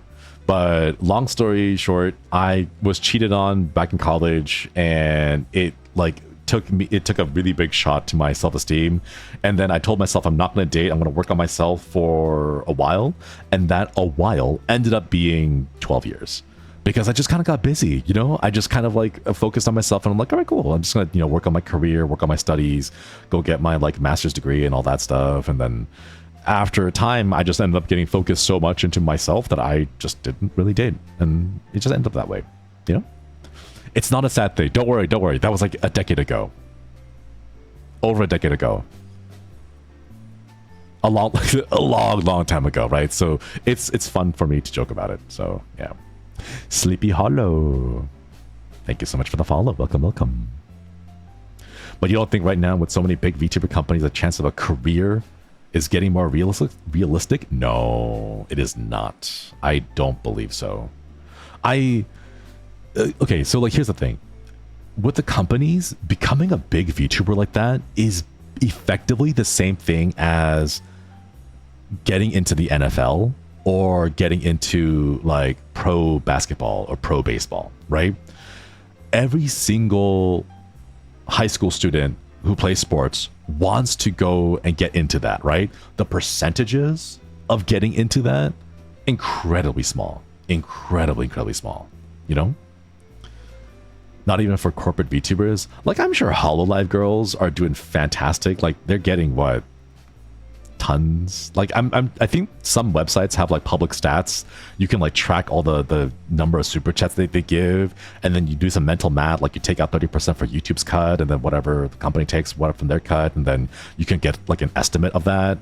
And then like all the memberships, I think, like, I'm sure they're doing fine, you know. But like, as someone who was or I guess I still am, as a Twitch partner back in 2002, when I averaged around 100 viewers, I was making about $1,000 a month. So, like, it's as a rough estimate, for every 100 people who watch you, your take home for that month is about $1,000. So yeah, like, if you want to like take a rough estimate about that, like there's the rough estimate. So you can extrapolate that. So like, I don't know, if you have 500 viewers, that's about $5,000. You take away 1/3 for YouTube's cut, and whatever the company takes from like their cut, and then the leftover goes to the streamer. I think that's what like Niji Sanji's was, because like apparently their contract was leaked. Yeah, and then taxes. Yeah, you gotta pay the taxes. Okay, so like you get $100, right? And then you take out 30% right off the bat because YouTube takes their cut, right? So you get $70, and then what does Nijisanji do again? Nijisanji takes a third of that or something, right? So like you go from $70 to like a third, which is math, $50, right? And then you have taxes, which are like 30% on taxes. Hey, Orihime, good to see ya. How's it going? How's it going? So you go from like 50 estimate down to like 30% on taxes because you have income and self-employment taxes. So you go from 50 down to 15, so you have $35, right? And then you have $35, and then ideally you save 20% of the $35 to make an emergency fund, right? So like if, let's say, worst thing, like your car breaks down or like your house floods and you need it like emergency, right? So you take a punch of that and you put it into a savings, right? So you get from $35 down to like what, $20 that you can use, right? And then the $20 goes into paying rent, bills, utilities, food, all that other stuff, you know. So yeah. It's quite hard to make it as an actual VTuber unless you're in the small percentage who gets into a corporation type of deal, which might still affect you later on because of the gap. Exactly. What's about to say $1,000 in 2002 money? Sorry, 2022, not 2002. I wasn't a VTuber back then. 2 years ago. Freelance dealing with taxes is horrid. It is absolutely horrible. Let's say a VTuber gets 20 to 30% of the total you receive from viewers. I would say that's a good estimate. So your actual profits, you can play with as pennies. Yeah, it's fantastic. If you're an indie, it's a little easier because you don't have to take the company cut. Like you don't have to deal with Nijisanji taking a cut from you. So like you take all of it yourself. So like if you get $100 on YouTube, right? If YouTube takes a $70 or 30% cut, you get $70, and that all goes to you, and that's counted as your income. You know, so you get $70. Boom. And then you pay taxes on that $70 and so on and so forth. But like, you know, if you don't have to pay to the company, it's easier. So honestly, I think it's better in some ways to just be an indie than it is to be like corporate. True, but you don't get the viewers as easy either. True. But like, you know, it's here or there. Some people are cut out for it. Other people aren't cut out for it. Like, there are a handful of successful VTubers. Like if you're an indie VTuber here on Twitch and you're getting like 300 viewers, that's like $3,000 a month ish. You pay taxes on a third of that, $2,000 spending money each month. Pretty, you know, it's pretty nice for like a hobby if you have it. Yeah, I could never. Always impressed by people who can talk forever. I am weird like that. I actually don't talk at all IRL. I am actually really quiet IRL. I don't talk. Everything that goes on in my head. So when it comes to streams, this is actually the most I will ever talk for the whole day, and then the rest of the day I'm absolutely silent. Also, I'm not sorry if it's true and sorry if I'm wrong, but male VTubers have a harder time to get bigger than female VTubers. The framing is different, I would say, but the end result is generally the same. I would agree. Not talking a lot IRL is so relatable. I don't have people to talk with. That's the thing. I don't have IRL friends anymore. But yeah. Stray Cat, thank you for the sub. Thank you. Appreciate it. Hope you enjoy the channel badge and the emotes. I've heard of other VTubers leaving their corpo, that being a corpo is good for those who have an end goal for their VTubing and content creation career. Possibly. I don't know that many. So I feel weird like talking to people. Like I saw the Doki Bird shenanigans happening. I feel really bad for like what she had to go through. But then again, I've also seen other like VTubers leaving smaller corporations. I think like the big one right recently, like yesterday, 2 days ago, Alien Mixture, who is an indie. She was part of VNU, a Korean VTuber company, and she recently put out a message saying that she's gonna try her hardest now, but if it doesn't work out, she's gonna have to quit because financially she can't support herself. And so it's difficult, you know. It's not like going to corporations and leaving the corporation is going to make you like instantly successful, you know? Fog Rot, thank you so much for the sub. Thank you. Welcome, welcome. Hope you enjoyed the child badge of the emotes. Touch grass legs, get out there. No, I'm allergic to grass. That's a lie. I'm not allergic to grass, but no, I should.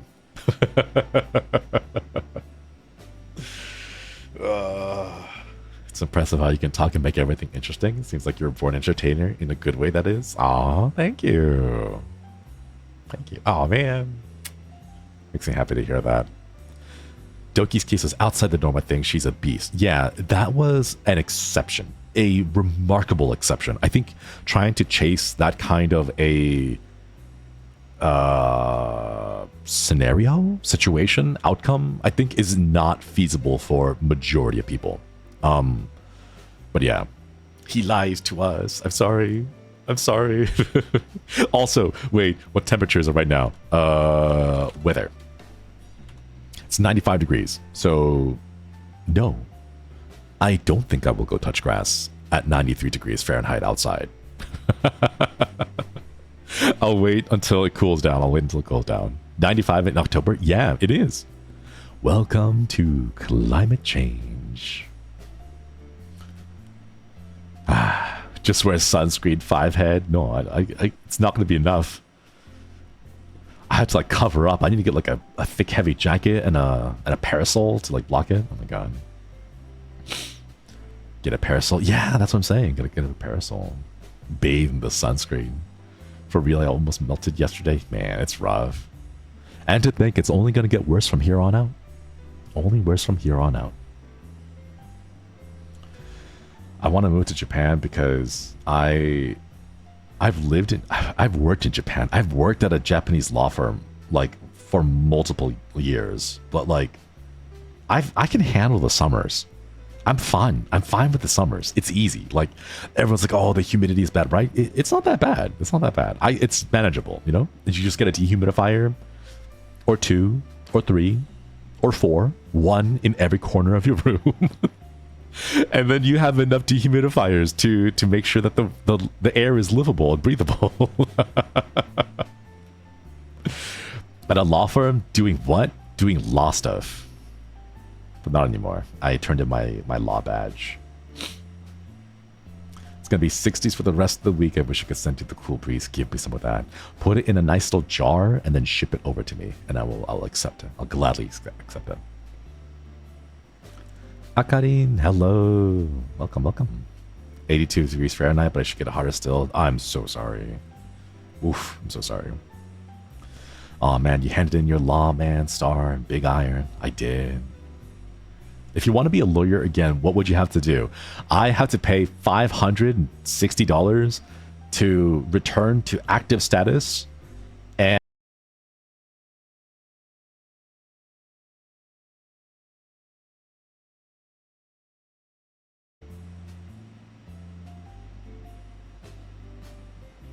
you've got to be kidding me. Oh my god. Oh my god. Man, it's like I never left, chat. It's like I never left. God, I missed that. I missed it. Thanks, ISP. Really appreciate that. I've always wanted.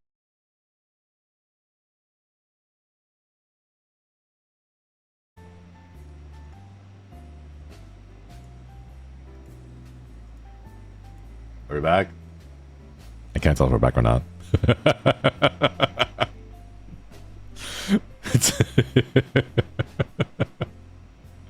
ISP comes up with the gun. What was that? Want to say that again to my face?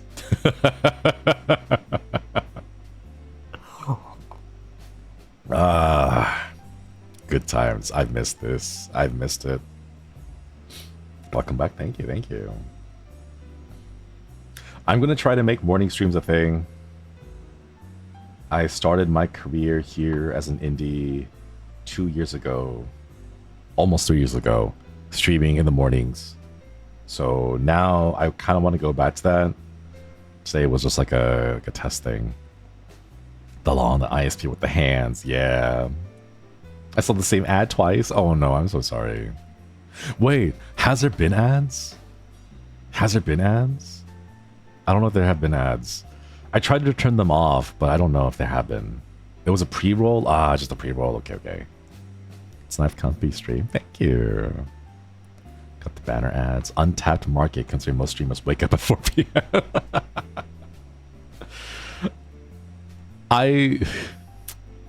Man.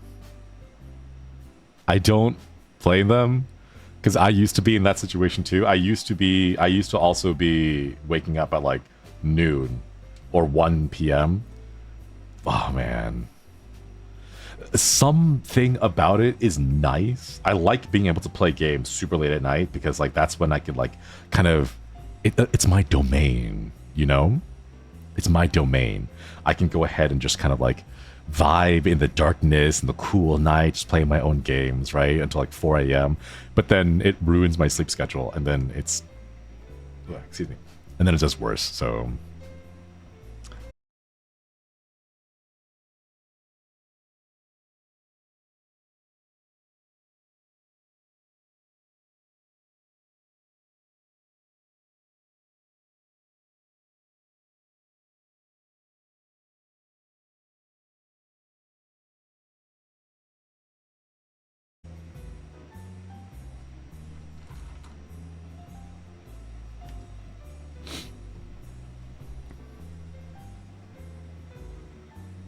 are we back?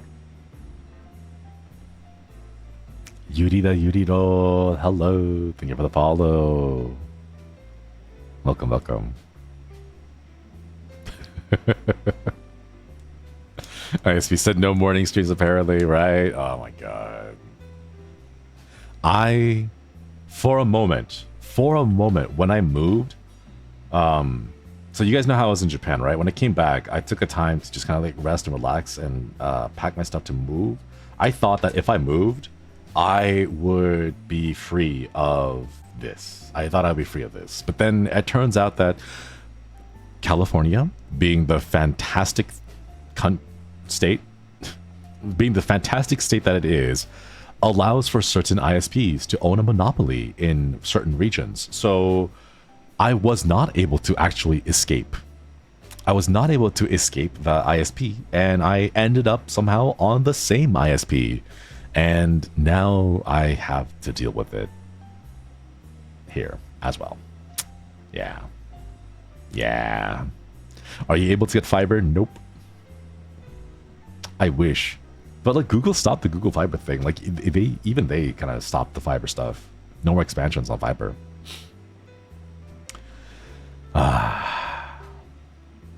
The more you talk about ISP, the more it's getting to you. Yeah, it's gonna get me if I keep talking about it. Oh, praise the hallowed ISP. We pray for good connections. It took me down. It's taking me down again.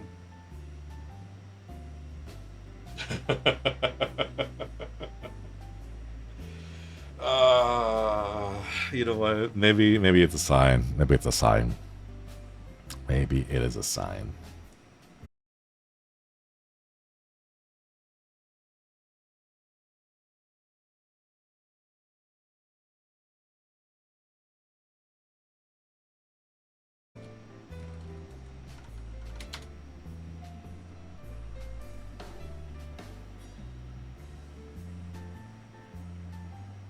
Yokoso. Welcome to the stream, chat. It's been a while.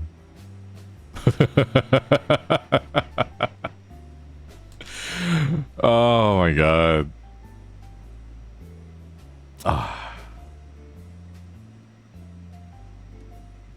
Back and gone and back and gone again. Oh my god. You already said you missed chat. Now let's be let's be over with it. But it is a little funny. It is a little funny. I'm just at. Man, are we good? Are we gonna be steady enough that I can at least send you guys on a raid? Please?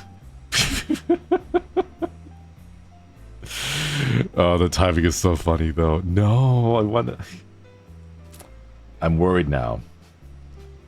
So, like, checklist wise, I'm able to wake up at an okay time. I'm not sure if my internet will be stable at an okay time. It was good for like an hour and a half. Quick move to Japan. God, I wish. God, I wish I could move to Japan. I'm gonna do my best to like try to make the move. I looked at every place here in California, and it starts at 2,200. It starts at 2,200. So like it is not feasible for me to do that. Sadly, I don't make 6,000 take home each month in order to be able to pay that kind of a rent. So the only real option I have is to move to Japan, or I don't know, move back in with my parents. But yeah, California is expensive. I know Vegas is a little bit cheaper. You can easily find a 2-bedroom for 15. Not really. I've looked for them. There's like 2 places that are $1,400. At least I'm looking on Zillow. I don't know if there's another website that I should be using that's not Zillow. But like on Zillow, there's like 6 houses for $1,500. And it's like, I don't know if I can make that. I don't know if I could risk it, you know? Don't use Zillow. Zillow is horrible. Wait, what do I use then? It's no big deal to move back to stockpile for like a year. Yeah, that's... Yeah, if things don't work out, that's, you know, that's what I'm gonna do. But then like, if you don't pay, while you don't pay anything in rent while living with your parents, you pay with your sanity. So I'm like, do I want to move back when I'm 35 years old? But yeah. Come to the Midwest. Oh, it's such a travel though. I have no support system. It's cheaper in Vegas and you can make the difference up in AC costs. Oh, that's right. You gotta pay for AC. Taco Pudas, thank you for the sub. Thank you. North Carolina has a $500 a month rent for 1,100 square feet apartment. Oh my god, wait, that's actually... Wait, that's tempting. Pad Mapper.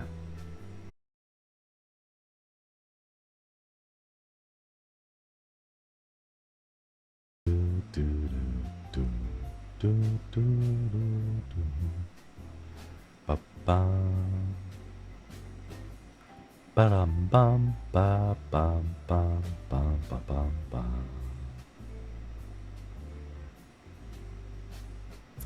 Ba-dum bum bum ba-dum. Are we back? Hi everyone. Even the ad is freezing. Okay. Is it Pad Mapper? Pad Mapper? Oh my god, I can't even search for it because it's like crashing. Okay, Pad Mapper. And then dying. Okay, I'll look for Pad Mapper. ISP doesn't want you to talk about moving. It's like, oh, you can't leave, right?